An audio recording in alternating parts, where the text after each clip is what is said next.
انہوں نے ٹوکری اٹھا کر اس کے سامنے رکھی، ساتھ میں خالی پلیٹ، چھری اور ایک ننھی سی شیشے کی کٹوری میں کالی مرچ ملا نمک تھا۔ وہ فرما برداری سے کتاب بند کر کے مالٹے چھلنے لگا، تبھی بیرونی دروازہ کھول کر سعدیہ اندر آ گھسی۔ اکیلے ہی مزے اڑا رہے ہو، کبھی کسی اور کو بھی صلہ مار لیا کرو۔ اس نے اس کا چھیلا ہوا مالٹا چکھا اور کھاتے ہوئے اسے لتاڑنا ضروری سمجھا تھا۔ مستقیم کو اس کی یہ بے تکلفی ایک آنکھ نہیں بھائی، مگر کبھی جھٹلایا نہیں تھا۔ اس وقت بھی سر جھکائے اپنے کام میں مصروف رہا تھا۔ خالہ اسے تھوڑا مرد بنائیے، کیسی زنانیوں والی عادتیں ہیں، نظریں جھکائے ہر وقت گھر میں چپل گھسیٹتا پھرتا رہتا ہے۔ اس بیچارے کو پتہ ہی نہیں دنیا میں کیسی کیسی خوبصورتیاں بھری پڑی ہیں۔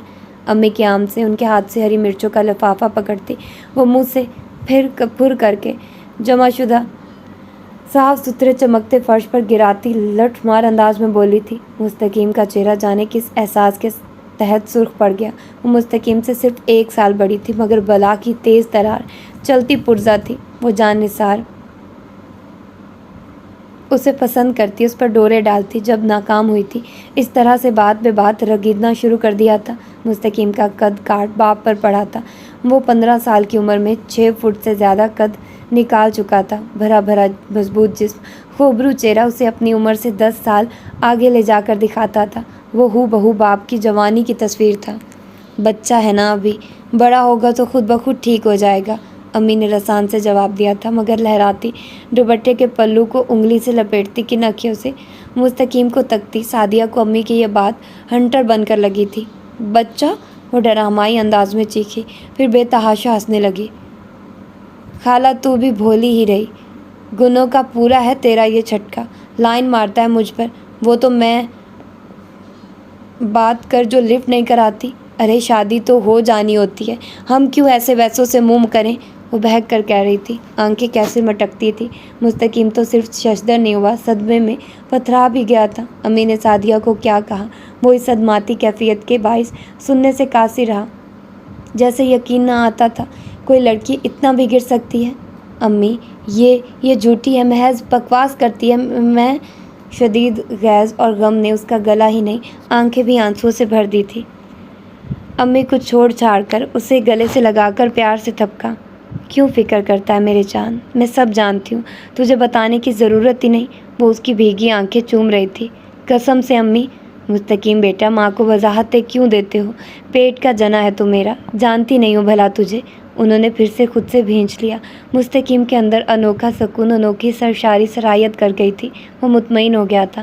وہ سمجھتا تھا دنیا جتنی بھی ظالم اور بے باک کیوں نہ ہو، اس کا کچھ نہیں بگڑ سکتا۔ اس کے پاس اس کی ماں تھی، وہ ہر لحاظ سے محفوظ و مامون رہے گا۔ مگر سب ہمیشہ ویسا ہی تو نہیں ہوتا جو ہم سوچتے ہیں۔ دنیا نے اسے ڈس لیا تھا اس کی ماں کی موجودگی کے باوجود، بلکہ اس سارے نقصان میں اس کی ماں کا بھی حصہ نکل آیا تھا جو اس کی جھولی میں آ کے گرے تھے۔ وہ اسکول سے کالج میں آیا تو اس کا قد 6.25 فٹ سے بھی زیادہ ہو چکا تھا۔ اس کی گندمی رنگت اور بڑی بڑی سحر تراز آنکھوں میں کچھ تو ایسا تھا کہ لڑکیاں دیوانہ وار اس کی جانب کھنچتی تھی، لیکن وہ کسی کو بھی ویلکم نہ کہہ سکا کہ اس پر تو ہر وقت ہی ابو کا ہوا سوار رہتا تھا۔ جب بھی ابو کی پیٹھ پیچھے بھی کسی لڑکی کے نزدیک پھٹکنا گوارا نہ کرتا، بلکہ اس نے تو دبے لفظوں میں امی سے کہا بھی تھا، مجھے کوئی ایجوکیشن میں نہیں پڑھنا، آپ ابو سے کہیے نا مجھے بوائز کالج میں بھیج دیں۔ امی نے سنا تو افسردگی سے مسکرانے لگی تھی۔ کیا حرج ہے بھلا بیٹے، مقصد تو تعلیم حاصل کرنا ہی ہے نا، تمہارے ابو میری کہاں سنیں گے۔ اور اسے خاموش ہو جانا پڑا تھا۔ وہ جانتا تھا اس کی ماں سال گزر جانے کے باوجود اس کے باپ کے دل میں ذرا سی بھی جگہ حاصل کرنے میں ناکام رہی تھی۔ وہ اس کے باپ کی خالہ ذات تھی اور اس کے باپ کی نہیں، دادی کی پسند تھی۔ اس کا باپ عبدالماجد شاید کسی اپنے جیسی حسین طرح دار عورت کو پسند کرتا تھا۔ جب بھی اس کی ماں کو اس نے نہ کبھی عزت سے نوازا، نہ ہی محبت کے قابل سمجھا۔ جب بھی مخاطب کیا، طنز، حقارت اور نخوت سے ایک جھگڑا ہوتا اور اس کی ماں کہیں مہینوں تلک نانی کے گھر بھیج دی جاتی۔ اس ادھر ادھر کے چکروں میں اس کی تعلیم کا اتنا حرج ہو رہا تھا، چنانچہ نانی نے اس کا بھلا سوچا اور اس کا مستقل داخلہ گاؤں کے ہی اسکول میں کروا دیا۔ ابو نے بھی اعتراض نہیں کیا۔ شاید انہیں بیوی کے ساتھ بیٹے سے بھی کسی قسم کی انسیت پیدا نہیں ہو سکی تھی، مگر ان کے طرز عمل کو دیکھتے ہوئے ایک بار ان کی بہن نے انہیں ضرور سمجھایا تھا۔ وہ نہ صرف پڑھی لکھی تھی بلکہ عمر میں عبدالماجد سے بڑی بھی تھی۔ تم نے اپنی زندگی کا کیا فیصلہ کیا ہے عبدالماجد؟ اور ان کے سوال پہ وہ سخت مایوسی کے عالم میں انہیں تکتے سرد آہ بھر کے رہ گئے۔ مجھے بھلا اب کیا فیصلہ کرنا ہے آپا؟ فیصلہ تو اماں کر چکی تھی برسوں قبل۔ ان کا لہجہ بجھا ہوا بے دلی کا غمازہ تھا۔ مگر اماں تو کب کی وفات پا چکی عبدالماجد۔ مگر مت بھولو کہ تم نے تب زبردستی سہی مگر ان کا فیصلہ تسلیم کیا تھا، پھر اب بیوی بچے کو کیوں سزا دے رہے ہو؟ سوال کڑا تھا اور وہ برداشت نہ کرنے کے عادی جب بھی حسب عادت چیخنے اور پھنکارنے لگے۔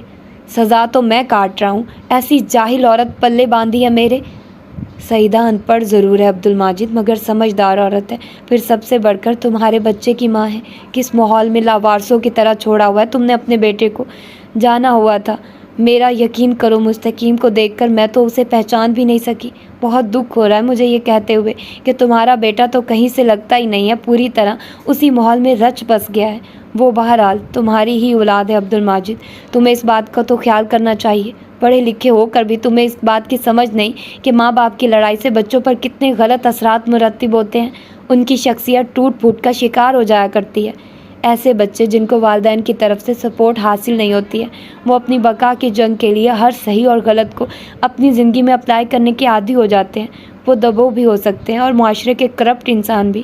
تمہارا بچہ ابھی چھوٹا ہے مگر اتنا بھی چھوٹا نہیں کہ رویے اس پر اثر انداز نہ ہوتے ہوں۔ وہ پیار اور نفرت کو بہت جلدی معاف کرتا ہوگا۔ اگر خدا نخواستہ حالات ایسے ہی رہے تو وہ اپنی عمر سے بہت پہلے کم سنی کو پھلانگ جائے گا۔ ایسے بچے جو کم سنی سے یکدم عمر رسیدگی میں چلے جائیں، ان کی زندگی میں اگر سب کچھ ہو تو ان کی ذات سے بے رنگی اور تلخی ختم نہیں ہوتی۔ اکیلا پن، غیر محفوظ ہونے کا احساس انہیں دل سے ہنسنے نہیں دیتا۔ اور آئی ایم شیور عبدالماجد کہ تم اپنے بیٹے کے لیے ہرگز ایسا نہیں چاہو گے۔ ان کی بہن ان کی سوچ کا در وا کر گئی تھی اور وہ مستقبل کے آئینے میں مستقیم کو دیکھ کر واقعی لرز اٹھے۔ جو بھی تھا وہ ان کی اکلوتی اولاد تھا، گویا ان کا سب کچھ وہی تھا۔ اسی باعث وہ جا کر بیوی اور بچے کو گاؤں سے لے آئے، مگر ایسا کرتے ہوئے وہ یہ اکثر بھول گئے تھے کہ بیٹے کی شخصیت کو مضبوط بنانے کے لیے انہیں اپنی روش، اپنا انداز بھی بدلنا چاہیے۔ اور انہیں پتہ بھی نہ چلا ان کا بیٹا اگر کرپٹ انسان نہیں بھی بنا تھا تو دبو ضرور رہ گیا تھا۔ وہ 3rd ایئر میں تھا جب اس کی ایک کلاس فیلو سمرینا ہاتھ دھو کر اس کے پیچھے پڑ گئی۔ اس کی سمجھ میں قطعی نہیں آتا تھا کہ سمرینا نے اس میں ایسا آخر کیا دیکھ لیا تھا جو اس طرح مقناطیسی کشش کے زیر اثر اس کی جانب لپکتی تھی۔ وہ جتنا بھدکتا سمرینا اسی قدر اس میں انوالو ہو رہی تھی۔ مجھ سے دوستی کر لو شائب بوائے۔ وہ کلاس سے نکلا تو کینٹین میں آ گیا۔ ابھی کرسی کھینچ کر بیٹھا ہی تھا کہ اس کی راہ میں جانے کب سے آنکھیں بچھائے بیٹھی سمرینا اس کے پیچھے چلی آئی اور بنا اجازت اس کی ساتھ کی کرسی گھسیٹ کر بیٹھ گئی۔ اس پر جھک کر جس بے باکی سے آنکھ دبا کر بولی تھی وہ انداز مستقیم کو بوکھلا کر رکھ گیا۔ تنگ جینز پر وہ سفید چکن کی ڈھیلی ڈھالی شرٹ پہنی تھی جس کے گریبان کے اتنے بٹن کھلے تھے کہ بھولی بھٹکی بھی نگاہ اٹھا کر مستقیم کے اوسان خطا ہونے لگے۔ سمرینا کا باپ مل آنر تھا۔ وہ اکلوتی اور لاڈلی بگڑی اولاد تھی جو کپڑوں کی طرح گاڑیاں بدلنے کی عادی تھی۔ کالج کے سارے لڑکے اس کے دیوانے تھے جبکہ وہ مستقیم پہ مرتی تھی۔